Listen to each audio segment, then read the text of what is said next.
चंचल, ओ चंचल, जरा इधर आओ, एक बात सुनो। हाँ जी मम्मी जी, कहिए। ये तुम अपना कमरा खाली कर दो और ऊपर शिफ्ट हो जाओ। मम्मी जी, कमरा खाली कर दूं? ये कैसी बात कर रही हो आप? मैंने जो कहा वो बात सुन। फालतू ना एक सवाल चाहिए ना जवाब चाहिए मुझे। पर मम्मी जी, कमरा खाली करना आसान है क्या? इस कमरे में मैं 12 साल से रह रही हूँ और आप कह रही हो इसको खाली कर दूं? ऐसी क्या बात हो गई मम्मी जी? एक जरा सी बात मुझे बता दो, ऐसा क्या हो गया? कुछ नहीं हुआ है। कोमल रहने के लिए आ रही है। रक्षाबंधन है ना, कोमल आ रही है। मम्मी जी, रक्षाबंधन है, भाई बहनों का त्योहार है, हमेशा आती है, इस बार भी आएंगी। लेकिन कमरा खाली करने की बात जरा मुझे क्लियर कर दो एक बार। कुछ नहीं, वो यहाँ रहने आ रही है। मम्मी जी, रहने आ रही है? समझ नहीं आई मुझे बात। आप मुझे एक चीज बताओ, ये जो छोटा सा पोता है जिसे आप पूरा दिन रखती हो, ऊपर कमरे में रहेगा तो कैसे रहेगा? यही तो मैं कह रही हूँ कि मेरी बेटी है कोमल, कोमल एसी वाले रूम में ही रहेगी। ऊपर एसी नहीं है मम्मी जी, मैं भी तो यही कह रही हूँ, ये बीमार पड़ जाएगा। बीमार पड़े या कुछ भी हो, ऊपर इसे शिफ्ट करो। मेरी बेटी का घर है ये, मैंने आप तुझे कई बार समझाया है। मम्मी जी, अगर आप मुझे ये कहना चाहती हैं ये आपकी बेटी का घर है, तो मैं भी फिर आपको एक चीज बता दूं, ये मेरे पति का घर है। मैं ऐसे वैसे नहीं आई हूं। मुझे भी मेरा पति बड़े मान सम्मान से इस घर में लेकर आया। जैसे आपने अपनी बेटी को विदा किया था, ससुराल भेजा था, वैसे ही मेरी माँ ने मुझे विदा करके इस घर में भेजा था। ये कमरा मैंने आते ही लिया नहीं था, ये कमरा मुझे आपने 12 साल पहले दिया था और इसमें मेरी गृहस्थी बसी हुई है। ऊपर कमरे में क्या बात है मम्मी जी? ऊपर क्यों नहीं शिफ्ट हो जाते हो? क्यों, क्या वो ऊपर रहेगी गर्मी में? मम्मी जी, छोटा सा सॉल्यूशन तो मैं आपको दे देती हूँ। ऊपर दीदी को गर्मी में क्यों रखना है? एक काम करो, पहले तो मुझे ये बताओ, दीदी आ क्यों रही हैं और कितने दिन के लिए आ रही हैं? फिर सास तुनक गई थी, क्यों आ रही है? उसकी माँ का घर है, उसके बाप का घर है, और बेटी अपने माँ बाप के घर में कभी भी आ सकती है। ठीक है मम्मी जी, माँ बाप के घर में मैं भी रहने जाती हूँ, मुझे भी अपना पियर अच्छा लगता है। आप भी अपने पियर जाती हैं, 1 दिन के लिए, 10 दिन के लिए, महीने के लिए, 6 महीने के लिए। आखिर कुछ टाइम भी तो होगा। नहीं, अब उसका उसके ससुराल वालों से झगड़ा हो गया है। तो मम्मी जी, ये बताओ ना क्लियर कि दीदी को उस घर से निकाल दिया गया। कैसी बातें कर रही है तू? किसने निकाला? वो खुद छोड़कर यहाँ आ रही है। क्यों आ रही है? किसके साथ झगड़ा हुआ है? क्या नंदोई जी के साथ झगड़ा हुआ है? अब सास चुप हो गई थी। आपको एक चीज बता दूं मैं, आपको एक चीज पता है मम्मी जी, कि झगड़ा किसका किसके साथ हो रहा है? ऐसा क्या है जो दीदी अपनी ससुराल में रहना नहीं चाहती हैं? ये अगर खुद छोड़कर आ रही हैं तो उसका भी तो कोई कारण होगा। फिर मैं कह रही हूँ, जबान मत लड़ाई कर मेरे से। कितनी बार कहा है कि मुझे पलटकर जवाब देती है तो मुझे अच्छा नहीं लगता है। ये तुझे कहाँ से सीखा हुआ है? तुझे, तेरे कैसे संस्कार है जो पलटकर जवाब देती है? पलटकर जवाब नहीं दे रही हूँ मम्मी जी, एक प्रश्न पूछा है आपसे, सिर्फ ये बताइए, दीदी अपनी ससुराल छोड़कर क्यों आ रही है? कुछ नहीं, वो रहना नहीं चाहती है उनके साथ। वो कह रही है कि वो अपने सास ससुर से अलग रहेगी। तो मम्मी जी, क्या ये अच्छी बात है कि सास ससुर से अलग रहेगी?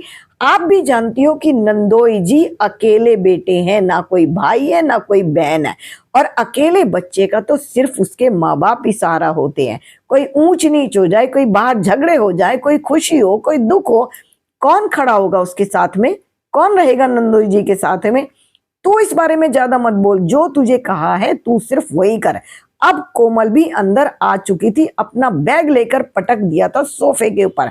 भाभी, मैंने बाहर से ही आपकी आवाज सुन ली है, बाहर, घर के बाहर तक आपकी आवाज जा रही है। आप माँ को क्या कह रही हो? कुछ नहीं कह रही हूँ। आइए दीदी, बैठिए, पानी पीजिए और बताओ क्या खाना पीना है। रक्षाबंधन मनाने आई हो, रक्षाबंधन मनाइए अपने भाई के साथ हंसी खुशी से। लेकिन मुझे समझ नहीं आया, आपने ससुराल क्यों छोड़ दिया? भाभी, मैं अभी आकर खड़ी नहीं हूं और आपने अपने प्रश्न पे प्रश्न करने शुरू कर दिए। क्या चाहती हैं आप, मैं घर में रहूं कि नहीं रही?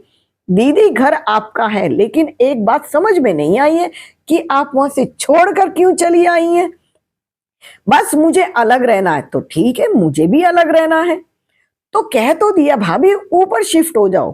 तो मैं आपको एक आसान सा सॉल्यूशन बता देती हूँ। भाभी ने सास को कहा था आप एसी की फिटिंग ऊपर करा दीजिए। आपको पता है ऑनलाइन एसी घर में ही आ जाते हैं, 4 घंटे के अंदर एसी की फिटिंग हो जाएगी और दीदी को ऊपर शिफ्ट कर दीजिए। क्योंकि दीदी अपना मायका छोड़कर नहीं आई है, दीदी को ससुराल से निकाल दिया गया है। आपको पता है इस बारे में? अब सास चुप हो गई थी और सास ने बोला ये तू क्या कह रही है? जी मम्मी जी, मैं वही बात कह रही हूँ जो नंदोई जी ने फोन पर इनके भैया को बताया है।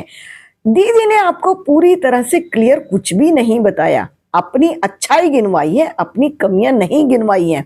नंदोई जी ने एक एक बात, इनके कारनामे सारे के सारे इनके भैया को बताए हैं। आने दो, शाम को बताएंगे वो अच्छी तरह से आपको कि क्या बात है। क्या बात है तू बता जरा मुझे, क्या कहा उन्होंने?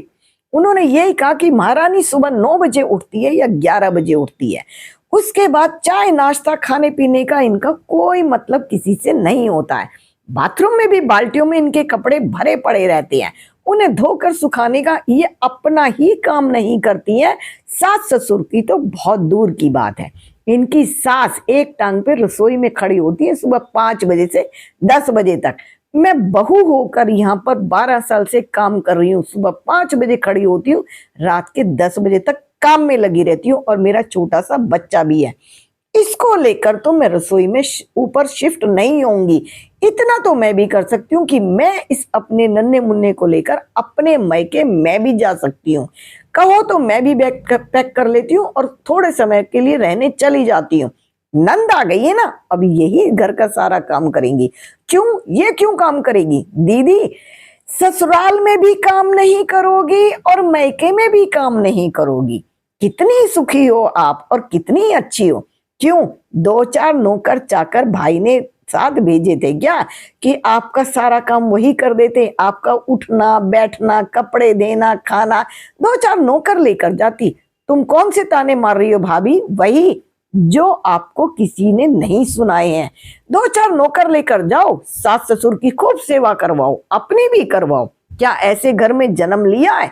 क्या लेकर गई हो आप? वही सामान जो नॉर्मल सभी लड़कियों को मिला करते हैं, यूज की चीजें। और नखरे किसके हैं आपको? आपने अपनी सास को क्या क्या ताने दिए, नंदोई जी ने पूरे के पूरे आपके भाई को सुनाए हैं। अब नंद की नजरें झुक गई थी, नंद शर्मिंदा हो रही थी कि ये क्या। और सुनो जी, मैं भी अभी तुम्हारे भैया को फोन करती हूँ, फोन करके अभी बैग पैक करती हूँ और मैं उतने दिन ही रहकर आऊंगी जितने दिन तुम मेरे एसी रूम में रहोगी। आप इस एसी रूम में आराम से रहिए, मेरे भी मायके में है, लेकिन मैं अपनी भाभी का एसी रूम खाली कराने नहीं जा रही हूँ। मैं उनके साथ घर का काम कराऊंगी। लेकिन भाभी यहाँ घर में काम कौन करेगा? नौकर हूं ना मैं तुम्हारी, तुम्हारी भी, तुम्हारे घर वालों की भी, तुम्हारे मम्मा पापा की भी। मैं इस घर में नौकर हूं, जैसे 12 साल से नौकर बन कर रही हूं। मैं आज भी तुम्हारी नौकरी करूंगी। तुम्हें तो ना माँ बाप के काम करने हैं, ना तुम्हें सास ससुर के काम करने हैं। तुम्हें किसी के लिए कोई काम नहीं करना है। हाँ, नौकरी करनी है तो मुझे करनी है। मैं तो माँ बाप के साथ में भी करती हूँ, भाभी के भी साथ में करती हूँ। मैं वहां भी आराम से नहीं बैठती हूँ और मैं सास ससुर के भी करूंगी। तुम्हें तो ना पति का काम करना है, ना आकर भाई का काम करना है। अभी 5 मिनट रुको, मैं तुम्हारे भाई को कॉल करती हूँ और उसके बाद मैं भी यहाँ से आज शाम को जा रही हूँ। अब भाभी और अब नंद और सास दोनों समझ चुकी थी कि सिर के ऊपर दोनों ही काम पड़ने वाले थे। सास को धीरे धीरे एकदम से अकल आ गई थी, अगर बहू यहाँ से चली गई तो ये बेटी तो एक गिलास पानी भी उठाकर मुझे नहीं देगी। सारा का सारा काम मुझे ही करना पड़ेगा। इस महारानी को बैठे बैठे चाय नाश्ता खाना पीना और सब कुछ मैं करके दूंगी और बहू जो मेरा काम करती है, मुझे इसकी सास की तरह रसोई में ही खड़े होना पड़ेगा। बेटी को ससुराल से निकाल दिया था उसके काम ना करने के चक्कर में, और अब माँ की समझ में भी ये चीज आ चुकी थी कि मुझे ही अपनी बेटी का सारा काम करना पड़ेगा। इससे बेटर ये है कि मैं इसे ससुराल वापस ही भेज दूं। बेटी से दुखी हो गई थी माँ, और माँ को पूरी सच्चाई समझ में आ चुकी थी कि नंदोई ने यानी कि जमाई राजा ने इसको घर से क्यों निकाल दिया है और ये अलग क्यों रहना चाहती है। ताकि किसी की 4 रोटियां भी इसको बनानी ना पड़ जाएं, ताकि 4 रोटी और 1 कप का चाय इसको किसी को ना देना पड़ जाए, ताकि किसी के कपड़े लत्ते इसे सुखाना और घर के काम ना करना पड़ जाए। इकलौते जमाई को माँ बाप से अलग कर रही थी बेटी। अब बेटी की माँ बेटी से ही दुखी हो चुकी थी सोच सोचकर कि ये मुझे कितना परेशान करने वाली है, और सीधा सीधा साफ शब्दों में कह दिया था कि बेटा बात सुन, रक्षाबंधन मनाओ और अपने घर वापस जाओ, और फोन भी तुम खुद ही करोगी। अब बेटी की अकल आ चुकी थी और बेटी को समझ में आ चुका था कि भलाई इसी में है कि 2-4 नौकर तो ना माँ ने साथ भेजे हैं, ना ही भाई ने साथ भेजे हैं। अपना काम तो खुद ही करना पड़ेगा। और बेटी से दुखी होकर माँ ने उसको कहा था कि त्योहार के बाद अपने घर वापस चली जाना, और नंद को भी समझ में आ चुका था कि मुझे अपने घर के काम खुद ही करने पड़ेंगे।